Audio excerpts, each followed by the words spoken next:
I brought my boyfriend to the company's annual party. He got picked to go up on stage for a game. The host asked him, wow, a 6 foot tall handsome guy. Do you have a girlfriend? He glanced at Vivian, the beautiful manager sitting next to me, lowered his eyes and said no. I froze in place, feeling the pitying stares from everyone around me. What he didn't know was, everyone in the company knew we were living together.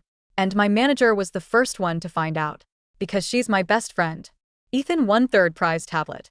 When the host congratulated him, he asked, can I exchange it? I want the fourth prize hairdryer instead. Vivian, sitting next to me, quickly blinked at me and gave me a knowing look. I knew what she meant, of course, but my heart felt bitter and I couldn't manage to smile. Vivian knew my hairdryer had just broken. It made weird crackling noises whenever I used it. I complained to her about it. So without a second thought, Vivian had added a hairdryer to the raffle prizes, the expensive brand I've been eyeing forever but never bought. That's exactly why Vivian thought Ethan's gesture was for me. I smiled bitterly. I didn't tell Vivian that I'd already bought a new hairdryer. Ethan and I had picked it out together at the mall. Some no-name brand, cheap, pink as hell. When Ethan came down with the hair dryer, I was eating shrimp, too lazy to peel them with my hands. I was just biting into them. He sat down in the empty seat next to me, turned his head, saw what I was doing, and immediately frowned. Don't do that. Ethan's brow furrowed deeply as he nudged my arm with his elbow. You look like a damn slob. Don't you feel embarrassed? Look at how Vivian eats her shrimp. Learn something. I numbly spit out the shrimp shell and looked up at Vivian. She was gracefully using a fork to hold the shrimp. Perfect piece of shrimp meat fell onto the small plate in front of her. Ethan looked at Vivian with pure admiration in his eyes. But before he could praise her further, Vivian pushed a whole bowl of peeled shrimp in front of me. Eating shrimp shouldn't be this much work. Don't bother. Eat this. I peeled them for you. Before I could respond, Ethan jumped in frantically. No need. She can peel them herself. Just eat yours. He hurriedly pushed the bowl back. You're too thin. You need to eat more. Vivian stared at Ethan and frowned. Their eyes met in midair. One gaze filled with barely concealed delight, the other with complete exasperation. I stood up and took the plate of shrimp back. Ethan tried to stop me again, but I cut him off softly. Vivian's allergic to shrimp. Ethan's hand froze in midair. After a long pause, he turned and glared at me. Why didn't you say so earlier? Vivian's your boss. She's allergic to shrimp. And you still let her peel them for you? I looked at Ethan silently. Vivian, in the corner where he couldn't see, rolled her eyes so hard they nearly disappeared. I could tell she was about to jump up and curse him out. So I gently patted her hand. When no one responded, Ethan felt awkward. For a moment under everyone's watchful eyes, he sat down sheepishly. The party ended at 10:30. Colleagues left in twos and threes. Ethan went to the basement to get the car. I stood at the entrance waiting for him with Vivian keeping me company. Vivian hesitated several times, clearly wanting to say something. I smiled and patted her arm. Say it. We've known each other for almost 20 years. Don't be shy now. Vivian and I practically grew up in the same neighborhood. We went to the same elementary, middle, and high schools. We split up for college, one north, one south. But our friendship never changed. We were probably the people who knew each other best in the world, aside from our parents. Seeing my attitude, Vivian stopped beating around the bush. I think your boyfriend doesn't deserve you. I know you've always told me how great he is, but tonight, every single thing he said to you sounded like he was criticizing you. Vivian had keenly picked up on Ethan's attitude toward me. Well, yeah, Ethan's words were dripping with dissatisfaction. Anyone could see it, especially when he stood on stage and told the host without blinking that he didn't have a girlfriend. I sat there feeling like everyone was staring at me with pity, as they all knew Ethan was my plus one. And Ethan and I had been living together for over 2 years. I'd never hid in my personal life. Ethan would occasionally bring me lunch. So basically everyone at my company knew I had a boyfriend, who treated me really well. Plus, every time I mentioned him, the smile on my face was impossible to hide. My colleagues assumed we had a great relationship and would be getting married soon. No one expected that at tonight's party, Ethan would do this to me. Even my best friend, Vivian, couldn't stand it anymore. She was about to say more when Ethan pulled up in the car. Vivian reluctantly swallowed her words. She opened the passenger door for me, about to let me in when Ethan coughed. He said to Vivian, "Get in. I'll give you a ride." Vivian's face instantly darkened. No need. Vivian's reply was cold and hard. I have my own car. Oh, okay. Ethan laughed awkwardly a couple of times. But soon, as if he suddenly remembered something, he reached for a bag in the passenger seat and held it out. Last time when you were on the phone with Madison, didn't you say something about your hairdryer not working? You can use mine for now. My body stiffened. Vivian looked ready to curse, but I stopped her. I shook my head at her, furious. Vivian stomped her foot hard and walked away. Hey, why'd she leave? Ethan looked confused, like he wanted to get out and ask what was wrong. He opened the driver's door and started to get out, but I slowly sat down in the driver's seat instead. Ethan watched Vivian's figure disappear, looking lost. Then, for the first time tonight, his gaze truly landed on me. You're driving. Ethan frowned at me. Can you even handle it? This is my car, Ethan. I replied softly. If you don't want to ride, you'll have to get yourself home. Ethan clicked his tongue and reluctantly sat in the passenger seat, holding the prize hairdryer. He said, tomorrow, bring this hairdryer to her. She's probably just too embarrassed to accept it. If you give it to her quietly, she'll definitely take it. I gripped the steering wheel. I glanced at Ethan from the corner of my eye, as he made plans for Vivian. Looking at his features, identical to 5 years ago, I used to find him so attractive, no matter how many times I looked at him. But today, suddenly I felt nothing. I asked him, Ethan, how long have we been together? Ethan paused, stopped for a long time, asked uncertainly, for years? Why are you asking? Ethan sounded impatient. The light ahead turned green. I stopped the car, watching a couple cross the zebra crossing, lost in thought. The girl breathed out a puff of mist. The guy smiled at her, then took her hand and put it in his pocket to warm it. Once upon a time, Ethan and I were like that. Loving and sweet. 5 years and 3 months. I said softly, Ethan, we've been together this long. Are you tired of me? You want to break up with me, don't you? My last sentence was a statement, not a question, and Ethan's face went pale. On the way home, neither Ethan nor I said another word. I drove calmly, while he silently scrolled through his phone with his head down. After 5 years together, I knew Ethan too well. Whenever I hit the nail on the head about what he was thinking, he'd go silent, not a word.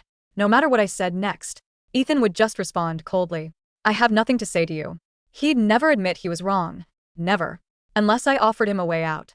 First, apologize to him. Ethan would reluctantly forgive me and end the Cold War. I still remember one of our Cold Wars that lasted over half a month. I can't remember exactly what caused it. I just remember we were on the couch watching a variety show. I responded to something he said, and Ethan's face went cold. He got up and went straight to the bedroom. No matter how much I asked how much I apologized, he wouldn't talk to me. He'd just stare at me in silence, occasionally letting out a cold laugh. Until half a month later, when I made him a huge meal, gave him a proper apology, and bought him the gaming console he'd been wanting, that he finally deigned to speak to me again. I pulled into the parking garage, only then realizing something. In our relationship, I'd always been in the inferior position. No matter what happened between Ethan and me, my first reaction was always to accommodate him. Ethan opened the passenger door, grabbed the hairdryer, and got out without a word. He walked straight to the elevator, not waiting for me. I locked the car and slowly followed behind him. He took the elevator up. I wasn't in a rush. I waited for the next one. When I got upstairs, I saw Ethan with a dark expression asking me, why are you so damn slow? Hurry up and open the door. I'm Friesen. The apartment was my rental, Close to my company. I always got home first, so Ethan never bothered getting a spare key made. I didn't answer. I unlocked the door and went inside. Ethan stared at me for a moment, pursed his lips, and went in.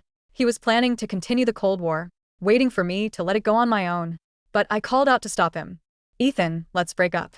Ethan didn't scream. He didn't cry. He didn't even look shocked.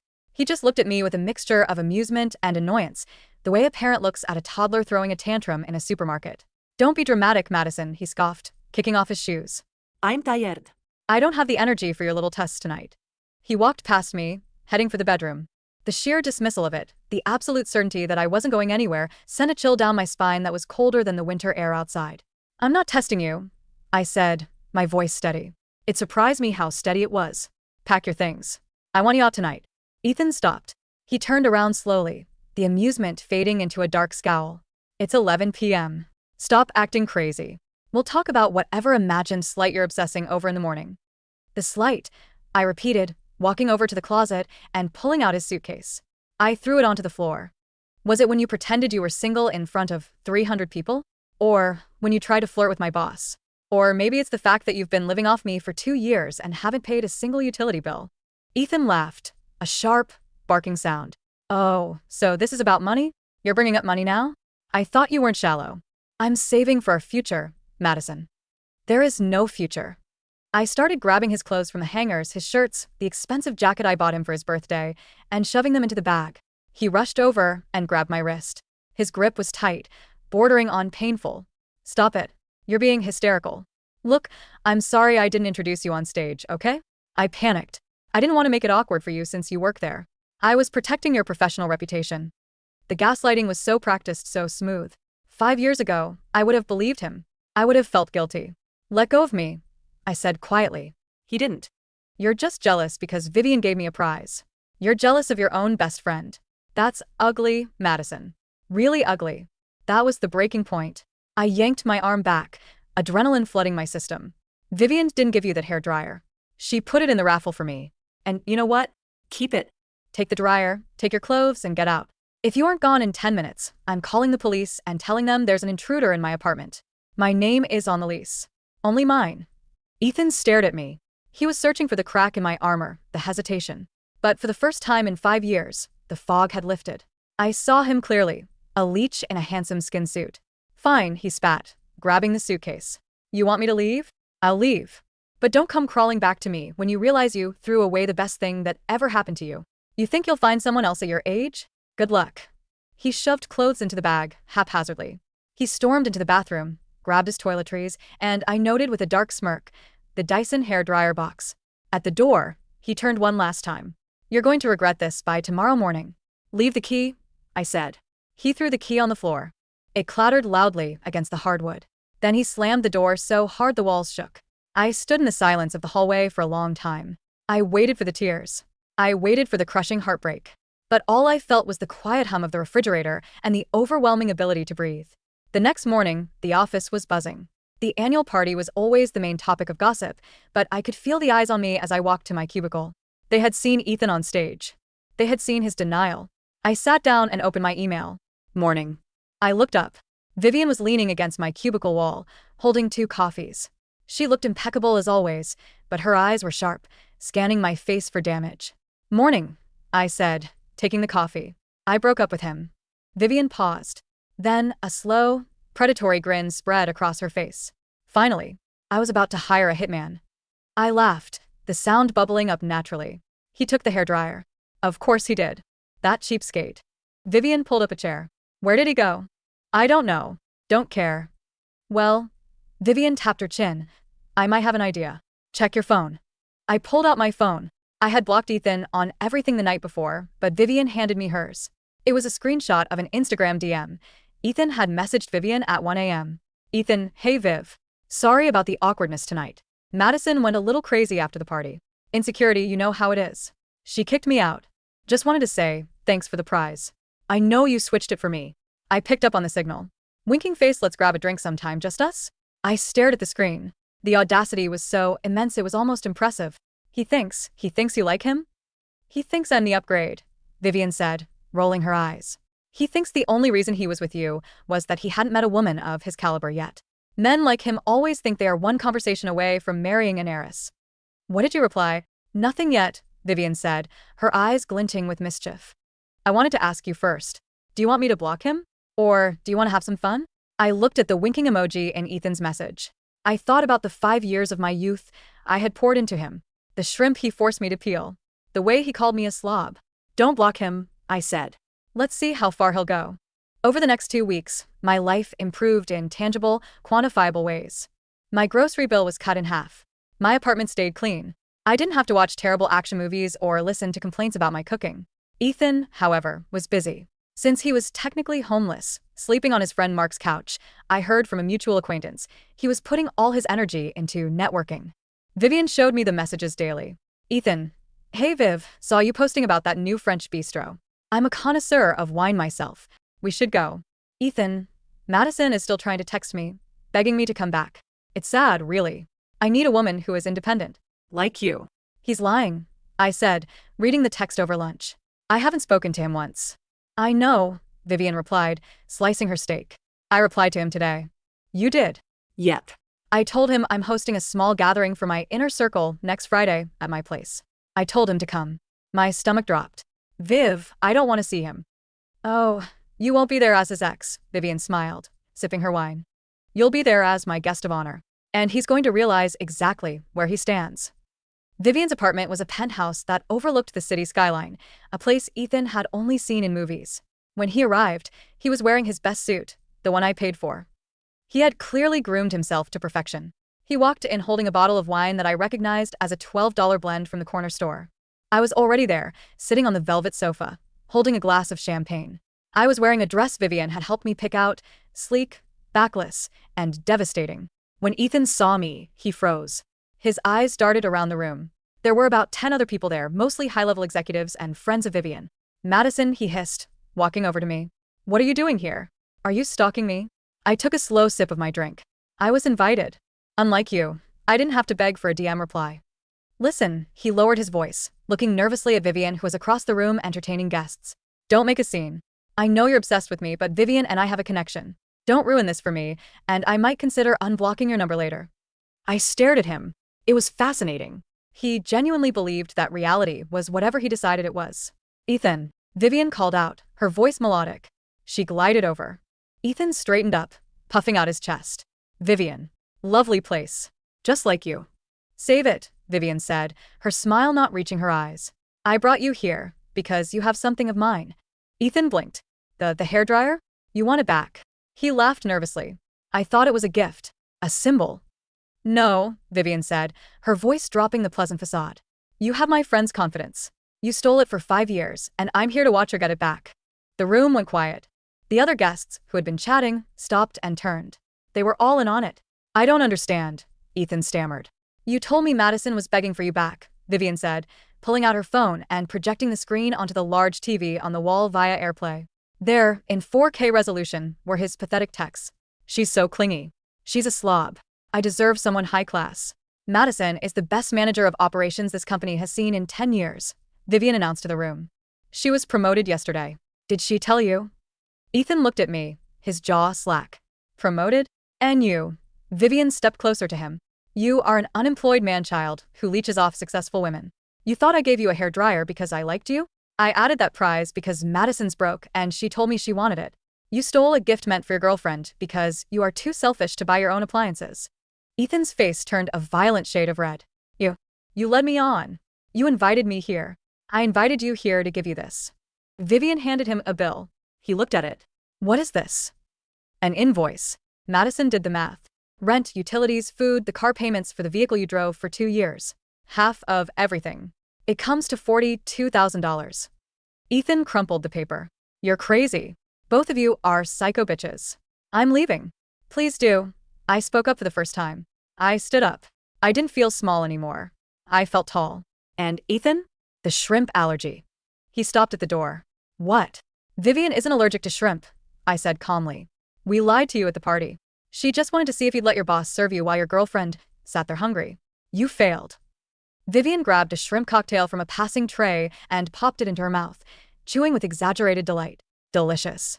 Ethan looked between us, the realization of his total humiliation crashing down. He opened his mouth to speak, but the laughter from the room cut him off. He turned and fled. Ethan tried to spin the narrative, of course. He went on social media, posting vague statuses about gold diggers and dodging bullets. But the city we lived in and the industry we worked in was smaller than he thought. Vivian's influence was vast.